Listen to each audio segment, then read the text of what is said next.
Hello guys, நேற்று India vs South Africa match சரியான match. அதாவது ஆடியன்ஸ் எல்லாருமே நைல் வெயிட்டிங் சுச்சுவேஷனில் நர்வஸ் ஆகிட்டாங்கன்னே சொல்லணும். அந்தளவுக்கு என்ன ஆச்சுன்னு பார்க்கலாம் வாங்க. விராட் கோலி சரியான batting, 76 run. Akshar Patel 47 run, சரியாக இன்டெலிஜென்ட்டாக விளையாடினார். ஹென்ரிக் கிளாசன் பிளேயர்ஸையும் ஃபேன்ஸையும் சும்மா கதிகலங்க வச்சுட்டாரு.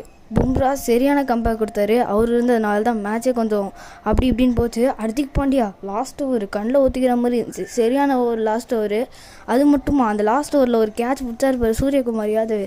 அப்பா என்னமா கேட்ச், இப்படி போட்டு அப்படி பிடிச்சாரு. அப்புறம் மேன் ஆஃப் த மேட்ச் வந்து விராட் கோலிக்கு தான் கொடுத்தாங்க. ஸோ நல்லா விளையாடினாரு. 76 ரன் அடித்த காரணத்தினால மேன் ஆஃப் த சீரீஸ் வந்து பும்ராக்கு தான் கொடுத்தாங்க. அவர் சரியான பவுலிங்கு, 4.5 எக்கனாமி தான். அப்புறம் ராகுல் டிராவிட் அவரோட கடைசி வருஷம் கோச்சாக இருந்தார்.